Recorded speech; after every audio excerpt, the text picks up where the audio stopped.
Bonjour à tous et bienvenue sur Cannes Les Reims TV. Dans l'émission Portrait Business de la semaine, nous accueillons aujourd'hui une femme entrepreneuse. Elle s'appelle Louise Guémard et elle a créé la start-up Silence Éphémère. Bonjour Louise. Bonjour, merci beaucoup de m'avoir invitée. Alors Louise, vous êtes une femme entrepreneuse. Vous allez nous expliquer votre histoire et le commencement de Silence Éphémère. Qu'est-ce que c'est ? Alors, Silence Éphémère a pour ambition de valoriser et d'encourager la créativité musicale. D'accord. Il faut savoir que le marché de la musique n'a jamais été aussi en pleine croissance. Aujourd'hui, c'est 120 000 morceaux qui sont publiés tous les jours sur les plateformes de streaming. Et pour gagner à peine 1 euro, il faut écouter 1000 fois la musique. Donc nous, ce qu'on apporte, c'est des solutions pour aider les artistes à se développer et à vivre la musique. On a plusieurs solutions. Elles sont à la fois innovantes, accessibles et simples d'utilisation.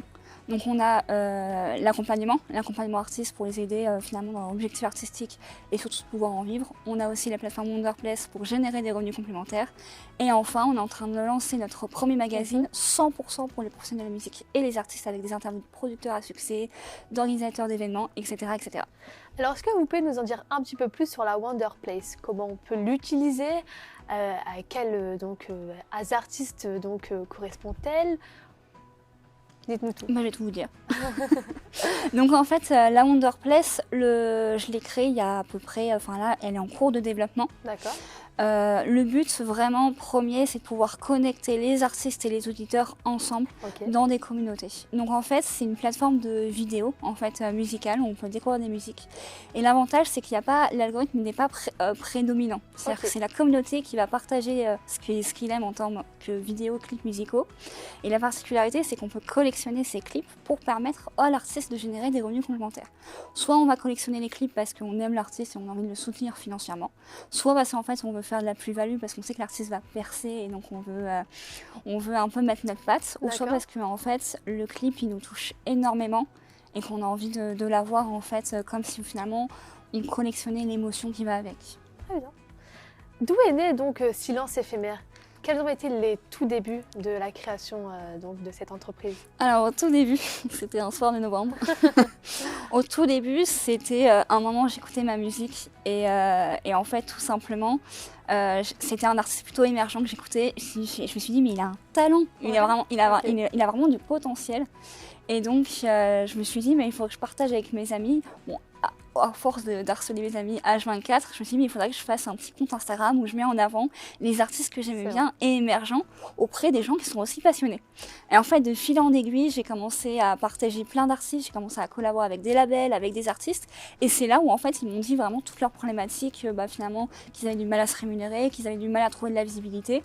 Et tout aujourd'hui, j'ai vraiment découvert le marché de la musique. J'étais déjà passionnée de la musique parce que moi la musique ça a toujours été important pour moi. Et là, j'ai pu vraiment en faire ma carrière, ma vocation. C'est vraiment devenu une vocation pour moi. Alors justement, vous parlez donc du développement de Silence Éphémère. Quel a été votre parcours à vous professionnel au niveau des études ? J'ai un parcours atypique. Moi, j'ai fait 2 ans de BTS communication. D'accord. Et après, j'ai arrêté les études. Je me suis mise directement en fait à aller dans le monde du travail. J'ai commencé par faire plutôt des travails alimentaires. J'ai travaillé par exemple chez McDonald's où j'ai évolué chez McDonald's en passant d'équipière polyvalente et là j'étais en formation pour devenir manager.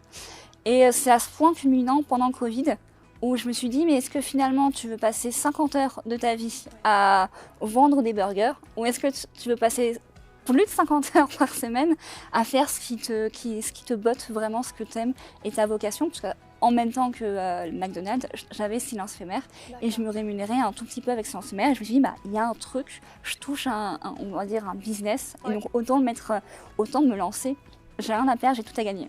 Et donc maintenant Silence Éphémère est créée et elle est donc implantée à la Bastide Rouge, c'est bien ça ? C'est ça, exactement. Alors cette année a été un point clé pour vous parce que Silence Éphémère s'est beaucoup développé. Est-ce que vous pouvez nous en parler de ce développement ? Oui, bien sûr. Donc, En fait, à Paris, c'était plutôt, je dirais, au début, j'étais sur Paris. C'est vrai que vous avez déménagé dans le sud. C'est ça, donc à Paris, c'était plutôt un média un média de mise en avant d'artistes émergents auprès d'auditeurs et de personnes de la musique. Et c'est vraiment quand j'ai vu le potentiel en fait de Cannes en termes artistiques, j'ai vu les articles passer sur le fait que Cannes voulait vraiment se développer au niveau culturel. On avait déjà le Festival de Cannes. Là, j'ai participé au Midem avec les professionnels de la musique. Et c'est là où je me suis dit, mais en fait, la ville de Cannes est vraiment la ville parfaite pour faire en fait de développer en fait Silence et Mer. Et donc là maintenant, grâce aussi aux acteurs de Cannes, aux acteurs Bastille Rouge, j'ai été aussi femme entrepreneuse de chez Orange. J'ai été aussi subventionnée par Air France et toutes ces choses-là qui m'ont permis en fait de mieux développer cette entreprise et grâce aussi par la ville de Cannes. Est-ce que vous pouvez nous parler des programmes d'accompagnement justement que vous avez intégrés? J'en ai beaucoup. L'essentiel, on va dire. Alors j'ai intégré les premières. Est-ce que vous voyez bien les premières? Les premières suites. Les premières suites, exactement, qui est un programme d'accompagnement avec plusieurs programmes pour les femmes entrepreneuses, qui est un programme vraiment topissime, hein, vraiment, c'est un très bon programme.